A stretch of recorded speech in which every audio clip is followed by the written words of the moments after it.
Fala pessoal, que é Bruno Faé e o tema desse vídeo é Governo e Autoridades. Nós vivemos num país que tem uma estrutura com 3 esferas de governo: municipal, estadual e federal.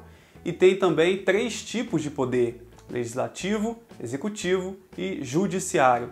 E temos no nosso país diversas autoridades, diversos governantes, prefeitos, vereadores, deputados, senadores, governadores e presidente da República, além dos juízes, dos desembargadores, dos ministros do Supremo Tribunal Federal.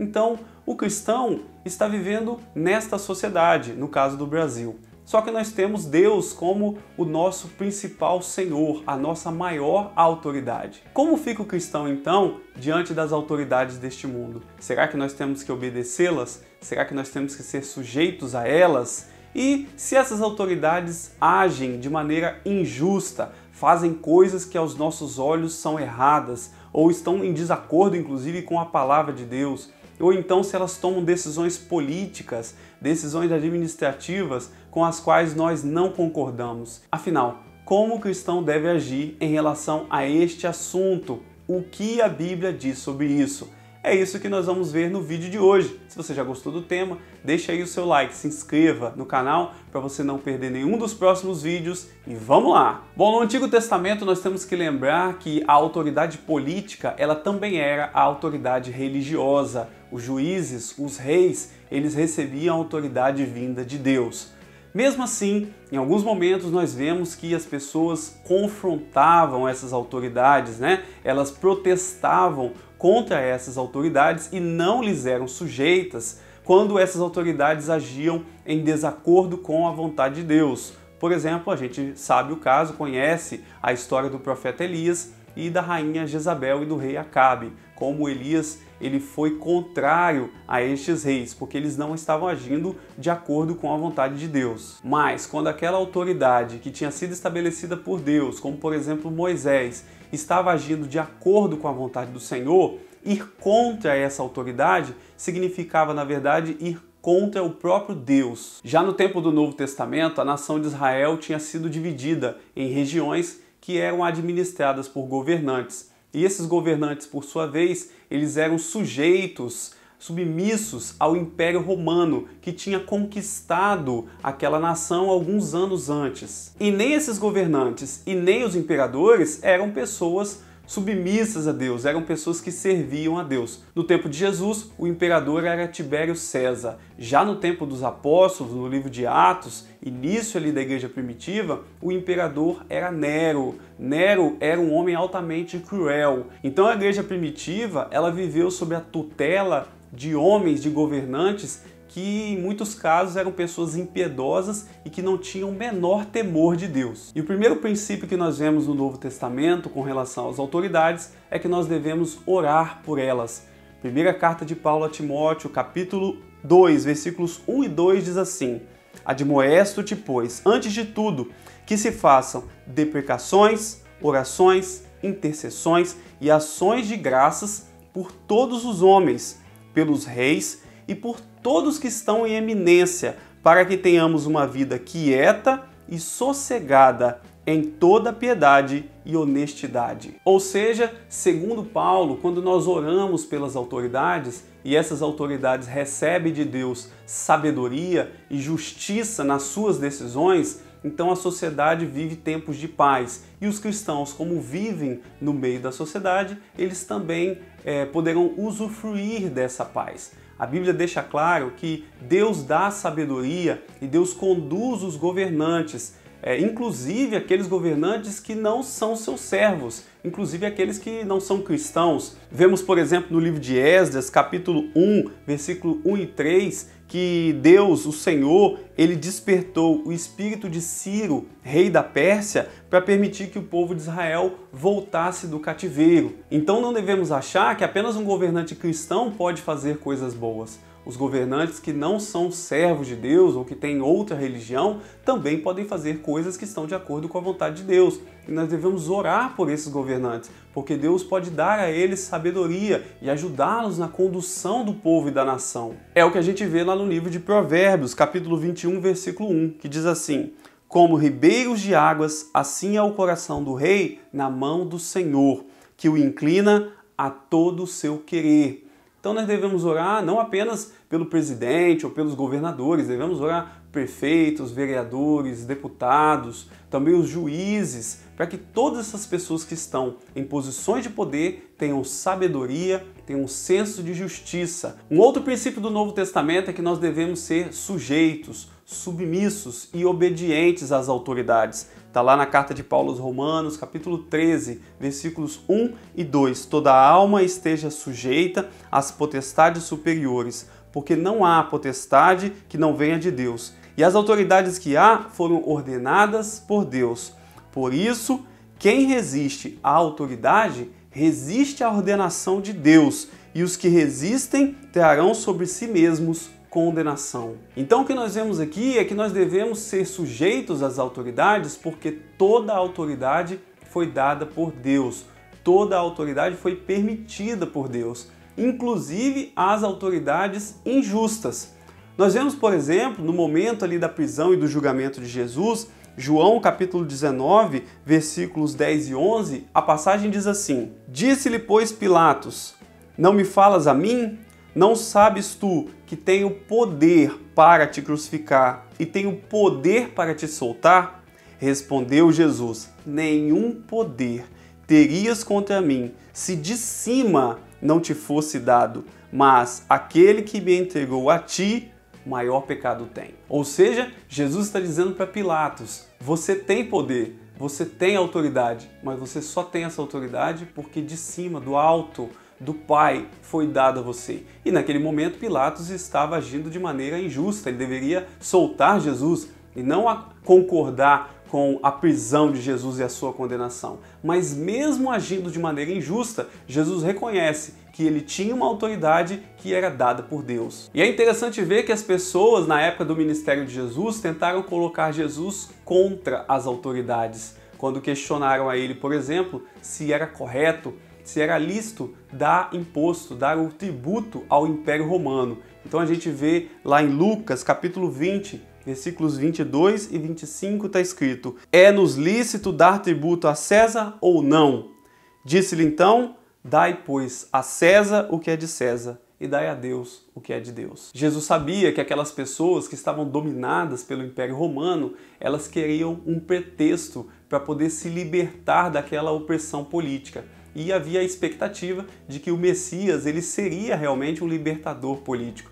Só que naquele momento ali, Jesus, percebendo então a intenção daquelas pessoas, ele mostra que o seu papel não era de um revolucionário político. Por isso ele dá essa resposta, mostrando que nós devemos estar sujeitos a Deus e estar sujeitos às autoridades. Então nós vemos que a natureza da igreja, ela não é uma natureza rebelde, ela não é uma natureza revolucionária que tenta derrubar o governo. Aliás, esse foi um dos motivos pelos quais a igreja não foi mais perseguida na época do seu nascimento e desenvolvimento inicial. É bom lembrar que no seu nascimento a igreja foi duramente perseguida e ela teria sido muito mais se tivesse sido uma igreja rebelde, uma igreja desobediente às autoridades.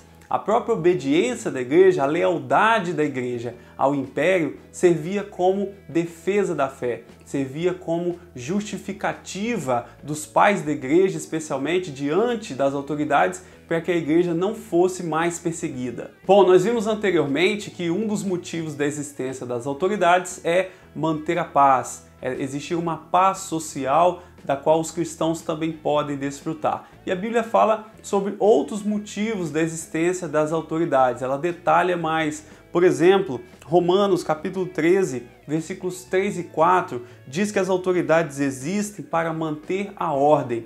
O texto diz assim: Porque os magistrados não são terror para as boas obras, mas para as más. Queres tu, pois, não temer a autoridade? Faze o bem, e terás o louvor dela, porque ela é ministro de Deus para o teu bem.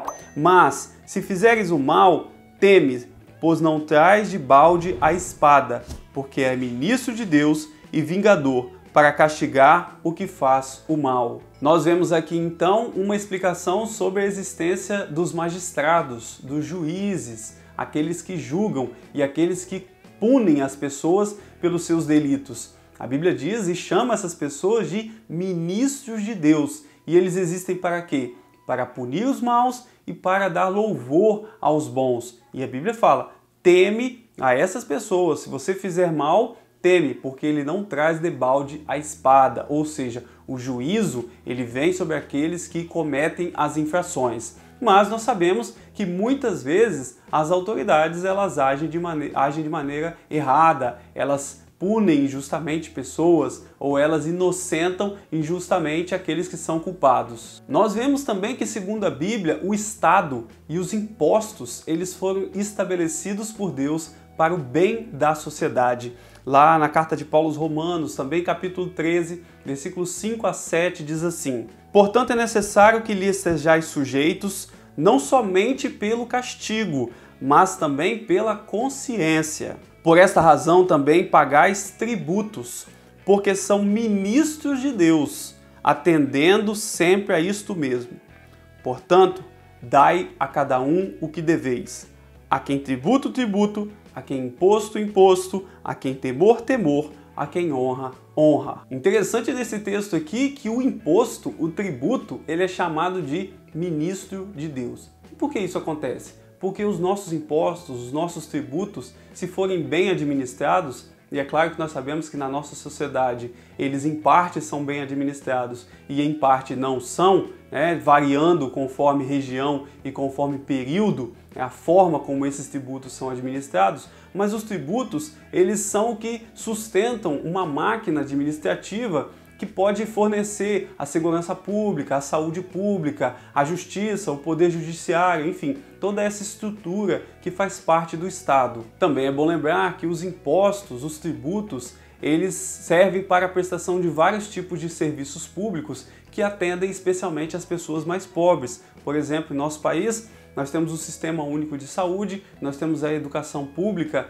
que oferece então às pessoas que não têm condição de pagar uma saúde e uma educação particular, uma saúde e uma educação que é oferecida, é fornecida justamente por causa dos impostos. Então, os impostos também podem ser considerados uma forma de implementação de uma justiça social. Interessante que a Bíblia fala que nós não devemos amaldiçoar os governantes. Está lá em Êxodo, capítulo 22, versículo 28, que diz assim: a Deus não amaldiçoarás e o príncipe dentre o teu povo não maldirás. Tudo bem que naquele tempo ali nós estávamos falando da autoridade religiosa, né, do rei ou do juiz, mas esse versículo ele também foi citado por Paulo no Novo Testamento. Quando Paulo ofendeu o sumo sacerdote, ele foi repreendido por isso e ele pediu desculpas. E o versículo que ele citou para reconhecer o seu erro foi justamente esse: que nós não devemos maldizer ou amaldiçoar o príncipe do povo. Agora, tem uma passagem na Bíblia que é muito curiosa, em que Jesus parece ter ofendido um governante. E é importante a gente dar uma olhada nela aqui também e ver o que ela diz. Está lá em Lucas, capítulo 13,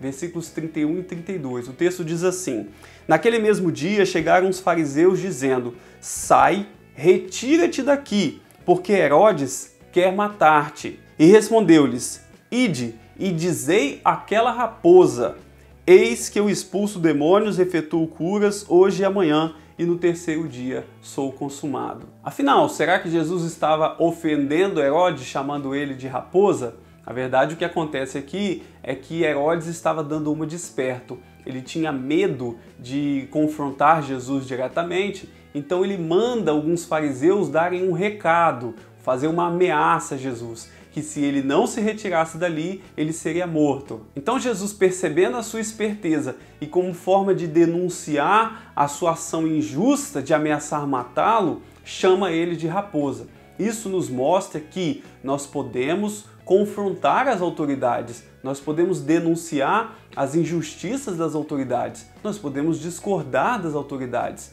orar pelas autoridades. Estar sujeitos às autoridades não significa concordar com tudo que elas fazem. E Jesus mostra isso aqui claramente nesse texto. Ainda mais que a decisão que estava sendo tomada ali, ou a ação que Herodes ameaçava tomar ali, era uma ação totalmente injusta e ameaçar matar Jesus só porque ele estava cumprindo o seu ministério. Isso então já nos coloca diante de uma questão que é muito importante em relação a esse assunto, que é de que nós não devemos obedecer nem a leis e nem a ordens que vão diretamente contra a vontade de Deus. Porque nós temos uma autoridade superior. Acima das autoridades deste mundo está Deus. E se nós tivermos que escolher entre desobedecer a Deus ou desobedecer os nossos governantes, claramente nós vamos obedecer a Deus. Alguns exemplos disso a gente vê no Antigo Testamento e no Novo. Por exemplo, no livro de Êxodo, capítulo 1, versículo 17, diz ali que as parteiras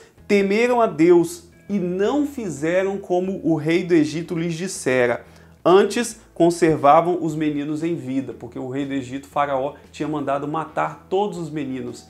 E as parteiras sabiam que aquela ordem era totalmente injusta e iria contra a vontade de Deus, então elas obedeceram a Deus e desobedeceram Faraó. E também no Novo Testamento, quando as autoridades mandaram que os apóstolos parassem de pregar o Evangelho, a resposta deles foi não. O texto diz assim, Atos capítulo 4, versículos 18 e 19. E chamando-os, disseram-lhes que absolutamente não falassem nem ensinassem o nome de Jesus. Respondendo, porém, Pedro e João lhes disseram, julgai vós se é justo diante de Deus, ouvir-vos antes a vós do que a Deus. Ou seja, numa situação em que, por exemplo, uma lei ou uma autoridade proíba a igreja de pregar ou proíba a igreja de adorar, de celebrar a Deus, a igreja obviamente vai desobedecer esta autoridade. É por isso que em muitos países em que a igreja é perseguida, a igreja é proibida de exercer livremente a sua fé, os cristãos continuam exercendo a sua fé dentro das casas, nos porões e até mesmo em cavernas. Eles nunca vão parar de obedecer a Deus para obedecer os homens. Agora, nós temos que lembrar que todas as vezes que nós desobedecermos as autoridades, inclusive por este motivo justo de pregar o Evangelho ou de adorar a Deus, nós estaremos sujeitos a punições, estaremos sujeitos a penalidades. Mas isso não significa que Deus não vai cuidar da sua igreja, que Deus não vai proteger a sua igreja. Agora, se nós discordamos de uma posição política da autoridade, de uma decisão política de uma autoridade, seja de viés mais à esquerda ou de viés mais à direita, vamos imaginar que seja uma lei para que se ensine às crianças na escola algo que vai totalmente contra os princípios da sua família, ou então que sejam criados programas ou leis mesmo que favoreçam os mais ricos, que deem mais privilégio aos mais ricos e que diminua mais ainda a renda, que prejudique mais ainda os pobres. Será que nós não podemos falar sobre o assunto, protestar, discutir? É claro que podemos, ainda mais no nosso país, em que isso é um direito. Nós temos o direito a fazer isso segundo a Constituição, artigo 5º, lá no inciso 4, diz assim que é livre a manifestação do pensamento, sendo vedado o anonimato, ou seja, nós podemos manifestar o que a gente pensa, podemos dar a nossa opinião, podemos inclusive protestar contra decisões que nós achamos que são injustas. Ainda mais se nós vemos que os governantes estão indo contra a própria Constituição, porque no nosso país, humanamente falando, a Constituição é a autoridade máxima e nenhuma autoridade pode ir contra o que diz a nossa Constituição. E se a nossa Constituição fala sobre a defesa dos mais pobres, a defesa da família, contra a corrupção, então nós podemos denunciar toda vez que a gente vê que uma autoridade vai contra a própria Constituição. Mas nós devemos fazer isso seguindo os princípios que foram falados anteriormente. Não ofender, não amaldiçoar, orar pelas autoridades, ainda mais se eu acho que ela está tomando uma decisão que não é sábia. Eu preciso pedir a Deus que dê a ela sabedoria. E eu tenho que lembrar também que os problemas públicos são muito complexos e muitas vezes você não tem, e eu não tenho, o conhecimento do todo para saber se realmente uma determinada decisão ela vai dar resultados bons ou ruins. Então isso vai exigir de nós elevar o debate político, ouvir o outro, utilizar argumentos que mostrem as nossas razões. E aí, o que você achou desse vídeo? Deixa aí nos comentários a sua opinião. E se você gostou, deixa o seu like, se inscreva no canal também para você não perder nenhum dos próximos vídeos. Muito obrigado por assistir e até a próxima! decisões administrativas com as quais nós não concordamos, com 3 esferas de governo, que é o poder legislativo. Como fica o cristão, então, diante das autoridades deste mundo? E se as autoridades... Afinal, como o cristão deve agir? Ir contra aquela autoridade significa... Já no tempo do Novo Testamento,